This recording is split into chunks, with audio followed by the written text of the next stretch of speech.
Hello बच्चों, let's see the question. The question says the bond angle in PH3 is A option is much lesser than NH3, B option is equal to that in NH3, and C option is much greater than in NH3, and D option is slightly more than in NH3.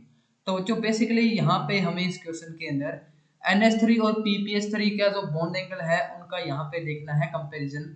तो solve करते हैं question को। की concept हमारा क्या use होगा? की concept that is bond angle.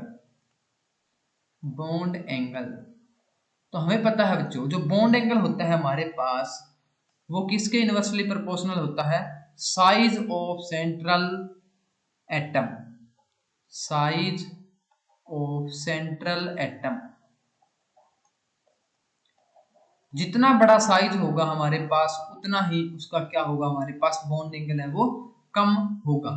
तो अगर हम यहाँ पे कंपैरिजन करें, क्योंकि हमें PPH3 और NH3 का बेसिकली कंपैरिजन करना है, तो हमारे पास एक दे रखा है NH3, दूसरा हमारे पास क्या है PH3। यहाँ पे नाइट्रोजन है, यहाँ पे फॉस्फोरस है, हमारे पास H दोनों के अंदर सेम है, 3 H है। ठीक है, तो यहाँ पे जो फॉस्फोरस है उसका साइज क्या है बच्चों? हमारे पास मोर होता है, मोर साइज यानी कि बड़ा साइज होता है एज कंपेयर टू नाइट्रोजन। तो इसका जो बॉन्ड एंगल है वो क्या होगा? कम होगा, क्योंकि अभी हमने देखा था bond angle inversely proportional size of central atom. Phosphorus है उसका साइज बड़ा है नाइट्रोजन से, तो उसका जो बॉन्ड एंगल है वो क्या होगा? कम होगा। तो अगर हम इनके बॉन्ड एंगल्स की बात करें तो हमारे पास जो NH3 है उसका जो बॉन्ड एंगल होता है वो हमारे पास होता है 107.8 डिग्री, और हमारे पास जो PH3 है उसका जो बॉन्ड एंगल होता है वो होता है हमारे पास 90.6 डिग्री। तो यहाँ से हम देख पा रहे हैं कि जो PH3 है उसका जो बॉन्ड एंगल है वो क्या है? कम है अमोनिया से। अगर यहाँ पे इसकी हम स्ट्रक्चर की ड्रा करें तो हमारे पास किस तरह से रहती है? यहाँ पे नाइट्रोजन है, दोनों की स्ट्रक्चर हमारे पास क्या होती है? सेम होती है। यहाँ पे क्या है हमारे पास? हाइड्रोजन लगे हुए हैं, 3 हाइड्रोजन है, यहाँ पे एक हाइड्रोजन, यहाँ पे एक हाइड्रोजन, एक यहाँ पे। इसी तरह से हमारे पास क्या है? फॉस्फोरस है, एक हमारे पास लोन पेयर है, 3 यहाँ पे हाइड्रोजन है। तो यहाँ पे अगर बात करें सेकंड रीजन की, एक हमने रीजन यहाँ पे देख लिया कि जो साइज ऑफ सेंट्रल एटम है वो इनवर्सली प्रोपोर्शनल होता है बॉन्ड एंगल के।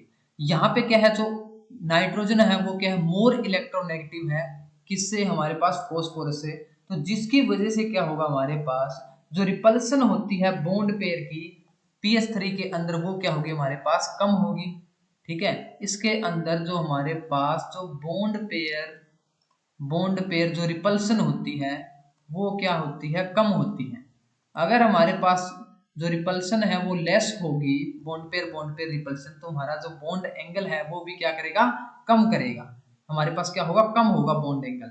तो ये हमारे पास बेसिकली रीजन था बॉन्ड एंगल इसका क्या होता है? PH3 का कम होता है अमोनिया से। तो अगर हम बात करें ऑप्शंस की तो मच लेसर देन NH3 बिल्कुल करेक्ट स्टेटमेंट है।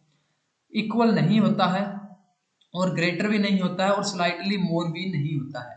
तो अगर हम ऑप्शंस की बात करें तो हमारा जो करेक्ट आंसर होगा वो हमारा होगा ए, मच लेसर देन NH3 यानी कि अमोनिया से कम होता है।